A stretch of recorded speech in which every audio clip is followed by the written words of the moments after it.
Cinderella. बड़ी पुरानी बात है। किसी गांव में एक बड़ी खूबसूरत लड़की रहती थी। नाम था सिंड्रेला। वो अपनी दो सौतेली बहनों और सौतेली माँ के साथ उस घर में रहती, लेकिन वो उसके साथ बड़ा बुरा सलूक करती थी। बेचारी को घर के सारे काम करने पड़ते थे। एक दिन बादशाह सलामत के महल से उनके पास एक बड़े जश्न में शामिल होने का दावतनामा आया। सिंड्रेला की बहनों और माँ ने नए कपड़े पहने और खूब सज धज कर जश्न में शामिल होने चल पड़ी। बेचारी सिंड्रेला को घर में तन्हा ही छोड़ दिया। ये बात सिंड्रेला को बहुत बुरी लगी और वो रोने लगी। अचानक ही वहां तेज रोशनी हुई और उसने आंखें खोली तो सामने परी रानी खड़ी थी। परी रानी ने कहा, सिंड्रेला, तुम मायूस मत हो, मैं तुम्हें जश्न में जरूर भेजूंगी। इतना कहकर परी रानी ने अपनी जादू की छड़ी घुमाई तो छू, सिंड्रेला के जिस्म पर पुराने कपड़ों की जगह एक नई और बेहद खूबसूरत पोशाक आ गई। जूतों को छुआ तो वो चमकते हुए बेहद खूबसूरत कांच के जूते बन गए। सिंड्रेला भी अब एक खूबसूरत शहजादी दिखने लगी थी। वो बाहर निकले तो परी रानी ने देखा कि 6 चूहे एक बड़े से कद्दू से खेल रहे हैं। परी रानी ने फिर से अपनी छड़ी घुमाई और कमाल, 4 चूहे 4 शानदार काले घोड़े बन गए। 2 को बना दिया कोचवान और कद्दू बन गया एक शानदार घोड़ा गाड़ी। सिंड्रेला की खुशी का ठिकाना नहीं था। उसने परी रानी से कहा, शुक्रिया रानी माँ, आप बहुत अच्छी हैं। अब मैं भी जश्न में जा सकती हूँ। और सिंड्रेला चल पड़ी। तभी परी रानी ने कहा, सिंड्रेला, एक बात याद रखना, मेरा जादू सिर्फ आधी रात तक ही काम करेगा। तुम 12 बजे से पहले लौट आना। सिंड्रेला ने हाँ कर दी और महल की तरफ चल पड़ी। सिंड्रेला महल के अंदर पहुंची तो सब उसकी खूबसूरती की तारीफ करने लगे। उसकी सौतेली बहनें और माँ भी उसे उन कपड़ों में पहचान नहीं पाई। सब उसे देखकर दंग थे। तभी शहजादा सिंड्रेला के पास आया और कहने लगा, चलो मेरे साथ डांस करो। सिंड्रेला तैयार हो गई। दोनों काफी देर तक नाचते रहे। मेहमानों के मन में बस एक ही सवाल था, ये खूबसूरत हसीना है कौन? तभी सिंड्रेला ने घड़ी की जानिब देखा। उसे परी रानी की बात याद आई। वो चिल्लाई, अब मुझे जाना होगा। इतना कहकर वो सीढ़ियों से उतरने लगती है और बाहर की तरफ भागती है, लेकिन इस जल्दबाजी में उसका कांच का एक जूता वहीं छूट जाता है। सिंड्रेला उसकी तरफ ध्यान नहीं देती और जल्दी से भागकर घोड़ा गाड़ी में बैठ जाती है और 12 बजने से पहले ही घर पहुंच जाती है। 12 बजते ही उसकी घोड़ा गाड़ी फिर से कद्दू बन जाती है, घोड़े चूहे बन जाते हैं और उसके कपड़े फिर से वही फटे पुराने कपड़े बन जाते हैं। लेकिन शहजादे को सिंड्रेला से इश्क हो जाता है। अफसोस वो उसका नाम भी नहीं जानता। तभी उसे सिंड्रेला का कांच का खूबसूरत जूता मिल जाता है। वो फौरन ऐलान करता है, ये जूता जिस भी लड़की के पैर में आएगा, मैं उसी से शादी करूंगा। अगले दिन शहजादा खुद अपने आदमियों के साथ अपनी सल्तनत के घर गया और सभी जवान लड़कों को जूता पहनाकर देखा। सिंड्रेला की सौतेली बहनों को भी पहनाया, लेकिन जूता किसी के भी पैर में नहीं आ रहा था। सिंड्रेला की सौतेली माँ उसे जूते पहनने ही नहीं दे रही थी। तभी शहजादे ने उसे देखा और बोला, उसे भी जूता पहनकर देखने दो। जूता सिंड्रेला के पैर में आ जाता है। शहजादा समझ गया कि यही वो जश्न की रात वाली लड़की है। शहजादा उससे शादी कर लेता है और दोनों हंसी खुशी जिंदगी बसर करने लगते हैं और कहानी खत्म।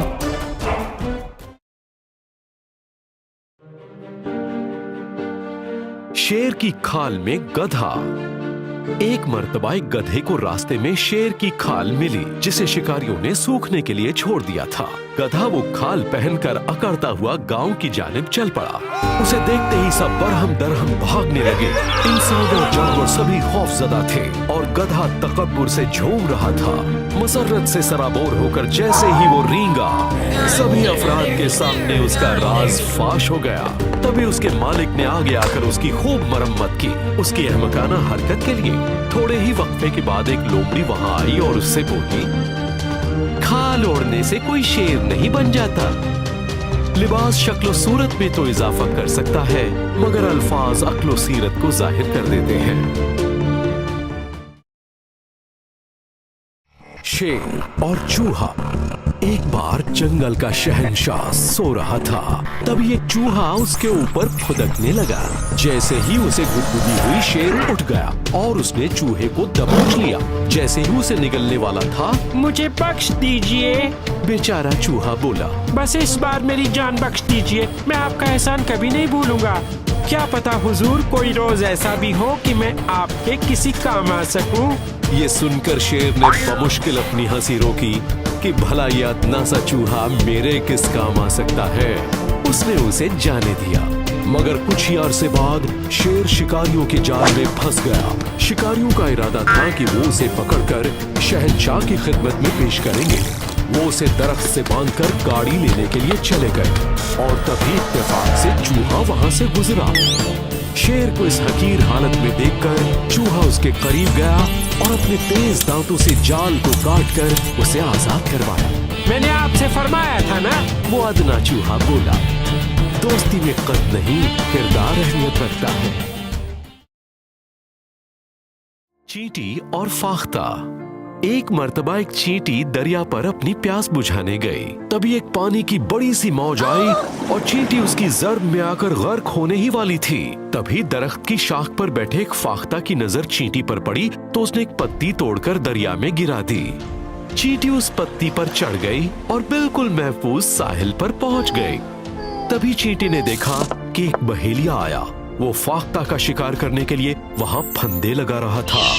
फाख्ता इससे बेखबर था, मगर चींटी उसका इरादा समझ गई। उसने बहेलिये को पैर में काट दिया। दर्द से चिल्लाते बहेलिये ने अपने ही फंदे को तोड़ डाला। उसकी आवाज सुनकर फाख्ता उड़ गया। नेकी करोगे तो नेकी मिलेगी। गधा और उसका मालिक। एक गधा था जो कुम्हार के यहाँ काम करता था। कुम्हार उससे बहुत काम करवाता और ठीक से खाना भी नहीं देता। एक दिन गधे ने बड़ी मिन्नत करके अपने फरिश्ते को बुलाया और कहा, मुझे कहीं और भेज दो, मैं यहाँ नहीं जी सकता। फरिश्ते ने कहा, ठीक है, पर बाद में शिकायत मत करना। और फिर फरिश्ते ने उसे एक ईंटों के भट्ठे पर भेज दिया। अब उसे मिट्टी के बर्तनों की जगह भारी ईंटें ढोनी पड़ रही थी, जो कि और भी दुश्वार था। उसने फिर से फरिश्ते को फरियाद की। फरिश्ते ने कहा, मैं आखिरी बार तुम्हारी मुराद पूरी कर रहा हूँ, अब मुझे मत बुलाना। और उसे चमड़ा रंगने वाले के पास भेज दिया। लेकिन यहाँ तो गधा और भी खौफजदा रहने लगा। उसे हमेशा ये डर सताता कि कहीं उसका मालिक उसे काट न दे। उसने सोचा, इससे अच्छे तो मेरे पुराने मालिक ही थे, जो खाना कम देते थे और मेहनत ज्यादा करवाते थे। लेकिन इस मालिक के पास तो मुझे अपनी जान का खतरा बना रहता है। ये तो मरने के बाद भी मेरी खाल का जूता बनाकर बेच देगा। अगर कोई एक जगह सब्र से नहीं रह सकता, तो जरूरी नहीं कि उसे कहीं और भी खुशी मिल पाएगी।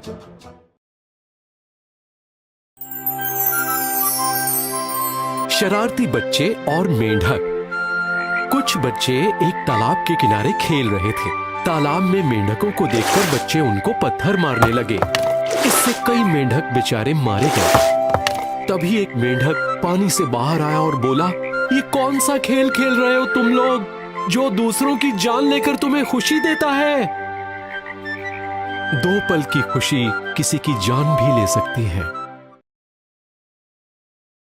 भागो भागो रे भेड़िया आया। एक गांव में गडरिये का एक लड़का घने जंगल के करीब पहाड़ के निचले इलाकों में भेड़ों को चराता था। दिन भर की तन्हाई से ऊबकर उसके जहन में एक खुराफाती ख्याल आया, जिसे आजमाने से उसकी तन्हाई दूर होती और साथ ही खूब तफरीह भी होती। वो गांव की समत भागता हुआ चिल्लाने लगा, भेड़िया भेड़िया। उसकी आवाज सुनकर कई गांव वाले वहां आ गए। इनमें से कई अफराद उसके साथ काफी वक्त तक रहे। ये देखकर लड़का बहुत खुश हो गया। कुछ ही रोज गुजरने के बाद उसने फिर से यही तरकीब आजमाई और फिर से गांव वाले उसकी इमदाद के लिए वहां पहुंचे। मगर इसके बाद एक अलग ही वाकया बरपा। भेड़िया सचमुच वहां नमूदार हुआ। खौफजदा भेड़े इधर उधर भागने लगी। अब लड़का जोर से चिल्लाया, भेड़िया भेड़िया। मगर इस बार गांव वालों को ये गुमान हुआ ये लड़का गुज़िश्ता दिनों की तरह उन्हें बेवकूफ बना रहा है। तो उन्होंने फैसला किया कि वो अब अपना वक्त जाया नहीं करेंगे। इस सूरत हाल का फायदा उठाकर भेड़िया बहुत सी भेड़ों को चट कर गया। लड़के की शिकायत सुनकर एक बुजुर्ग ने कहा, झूठे की बात पर कोई यकीन नहीं करता, चाहे वो सच ही क्यों न बोल रहा हो। कौवा और पानी का घड़ा। एक बार एक कौवे को शदीद प्यास लगी। वो एक घड़े के पास पहुंचा जो कभी पानी से सराबोर था। लेकिन जैसे ही कौवे ने घड़े में अपना मुंह डाला, उसने देखा कि घड़े के अंदर बहुत कम पानी मौजूद है और उसकी चोंच पानी तक नहीं पहुंच सकती। मगर वो मुसलसल कोशिश करता रहा मगर आखिरकार मायूस हो गया। तभी उसके जहन में एक तरकीब आई। उसने कंकड़ उठाकर घड़े के अंदर डाला और फिर उसके बाद एक और कंकड़ डाला। फिर उसने एक और कंकड़ उठाया और उसे भी घड़े के अंदर डाला। कंकड़ डालने का यह सिलसिला कुछ देर तक जारी रहा। कौवा घड़े में कंकड़ डालता रहा, बस डालता ही रहा। अब वो घड़े के अंदर बहुत सारे कंकड़ डाल चुका था और आखिरकार उसकी आंखों के सामने जैसे एक मोजज़ा हो गया। अब उसकी चोंच पानी तक पहुंच सकती थी। अब उसने जमकर पानी से अपना गला तर किया और उड़ गया। मुसलसल कोशिशों से नताइज मिलते हैं। एक कुत्ता और उसका अक्स। एक मर्तबा एक कुत्ते को कसाई के पास एक हड्डी मिली। वो खुशी से लेकर उसे झूमता नाचता चल पड़ा। जैसे ही वो एक पुल के ऊपर पहुंचा, उसे नीचे पानी में अपना अक्स नजर आया। चुनांचे पानी में बिल्कुल भी हलचल नहीं थी, तो ये अक्स हूबहू से मिल रहा था। कुत्ते के जहन में हिर्स आ गया, क्योंकि उसे लगा कि नीचे एक और कुत्ता मुंह में एक बड़ी सी हड्डी दबाए है। अगर वो सब्र से काम लेता तो हड्डी के पीछे पागल नहीं होता, मगर हिर्स उस पर काबिज हो गया। उसके मुंह खोलते ही हड्डी पानी में नीचे गिर गई। अब कुत्ता नीचे पानी में गोते खा रहा था। हड्डी मिलना तो दूर, अब उसकी जान आफत में थी। बड़ी मशक्कत के साथ वो तैरकर पानी से बाहर निकला। अब उसके जहन में रह रहकर खोई हुई हड्डी का ख्याल आ रहा था। उसने सोचा कि हिर्स ने किस कदर उसे दीवाना बना दिया था। हिर्स एक बेहद बुरी बला है। काश्तकार और उसके बेटे। एक काश्तकार आखिरी सांसें गिन रहा था, मगर उसकी एक ख्वाहिश थी कि उसके बेटे भी उसी शिद्दत से खेतों में काम करें जिससे उसने किया था। उसने अपने फर्जंदों को पास बुलाकर कहा, मेरे बेटो, मैंने तुम्हारे लिए अपनी जिंदगी भर की कमाई अंगूर के खेत में गाड़ रखी है। काश्तकार की मौत के बाद उसके बेटे खेत में गए और पूरा खेत खोद डाला, मगर उन्हें वहाँ एक चवन्नी भी नहीं मिली। लेकिन इस जबरदस्त मशक्कत की बदौलत कमाल की फसल हुई और वो लोग मालामाल हो गए। सबक ये कि मशक्कत का फल मीठा होता है। सोने का अंडा देने वाली बतख। एक दिन एक किसान ने अपनी बतखों के दड़बे में देखा कि एक बतख ने सुनहरा अंडा दिया है। वो सोच में मुब्तला हो गया कि ये अंडा इतना वजनी कैसे है। फिर उसने सोचा कि शायद किसी ने उसके साथ मजाक किया है। खैर, वो किसी तरह अंडे को घर ले आया, लेकिन उसकी मसरत की कोई इंतहा नहीं थी जब उसे पता चला कि अंडा तो वाकई सोने का है। सोने के अंडे दस्तयाब होने का सिलसिला कई दिनों तक जारी रहा और वो दौलतमंद हो गया। जैसे ही मालो दौलत आई, साथ ही हिर्स भी आया। उसने सोचा क्यों ना एक ही मर्तबा सारे अंडे हासिल कर लिए जाएं। उसने बतख को हलाक कर दिया, मगर अंदर कुछ भी नहीं मिला। सबक, हिर्स अपनी सजा खुद है। शेर, लोमड़ी और गधा। एक मर्तबा एक गधे ने लोमड़ी से दोस्ती कर ली और दोनों साथ में खाने की तलाश में निकल पड़े। अभी इन दोनों ने कुछ ही फासला तय किया था कि सामने आ गया एक शेर। ये दोनों उसे देखते ही खौफ से कांपने लगे। लोमड़ी अपने शातिर दिमाग से जान बचाने की तरकीब सोचने लगी और थोड़ी जुर्रत करके शेर के करीब गई। हुजूर, आप फिक्र मत कीजिए, मैं सारा इंतजाम कर दूंगी ताकि आप गधे की दावत उड़ा सकें। बस बदले में आपको मेरी जान बख्शनी होगी। शेर ने ये मंजूर कर लिया। फिर लोमड़ी ने उसको कहा, चलिए मैं आपको गधे के पास ले चल। करीब ही शिकारियों ने एक गड्ढा खोद रखा था ताकि जंगली जानवर धोखे से उसमें गिर जाए। लोमड़ी उस धोखे का शिकार हो गई और गड्ढे में जा गिरी। शेर लोमड़ी की चाल फौरन समझ गया। लोमड़ी को अपने गलत इरादे की सजा मिल चुकी थी और अब शेर गधे की जानिब बढ़ रहा था।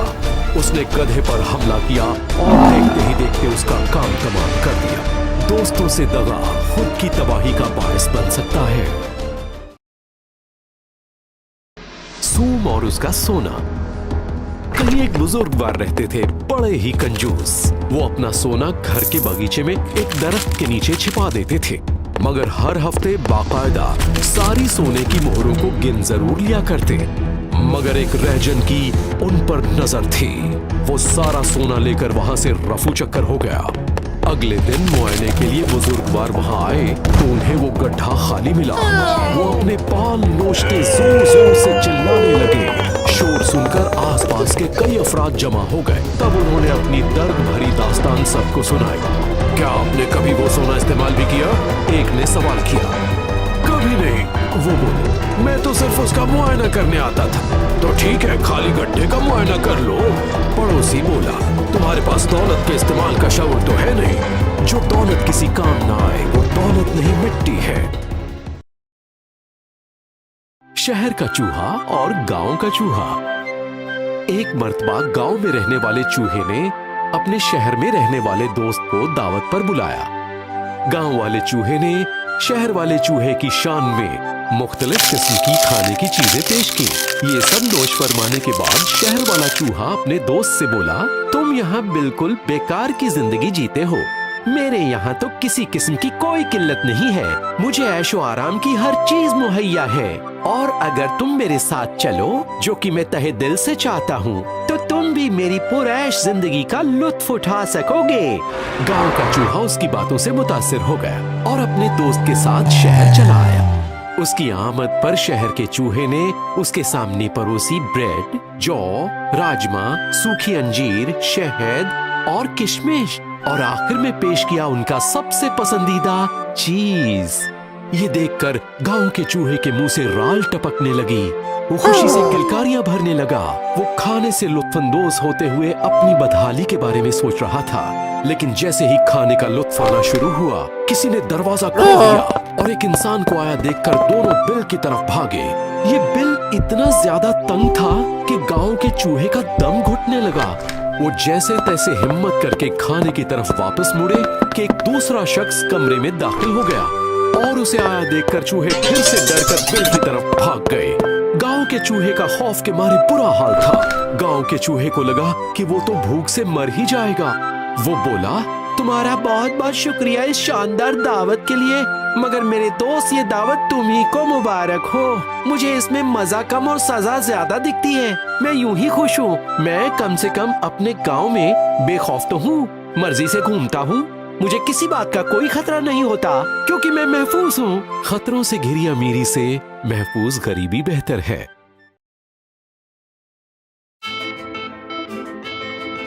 दो दोस्त और भालू।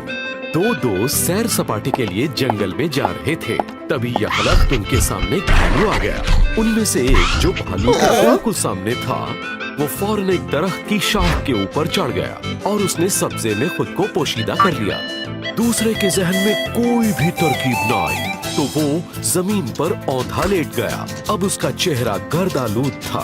तब भालू उसके बिल्कुल करीब आ गया और उसकी सांसों की आवाज सुनने लगा। उसे सूंघने लगा और आखिर में वो गुस्से से घबराया और वहां से चल पड़ा। वजह ये कि भालू मुर्दाखोर नहीं होते।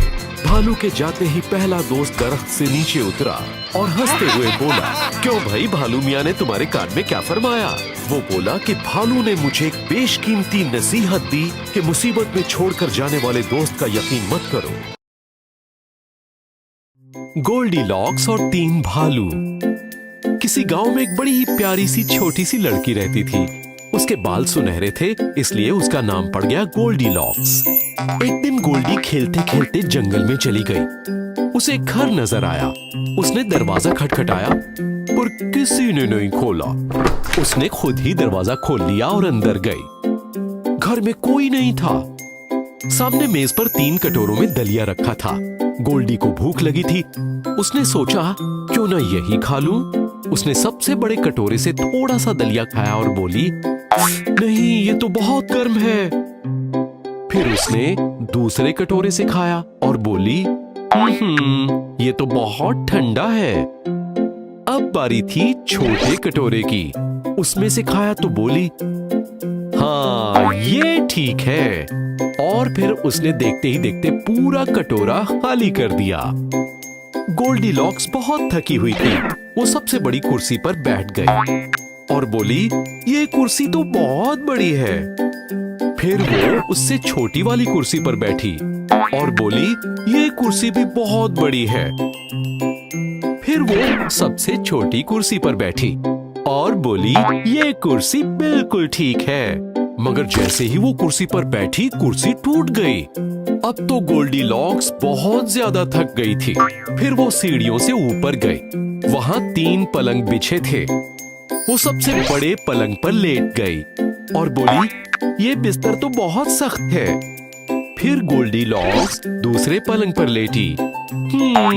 ये बिस्तर तो कुछ ज्यादा ही नरम है।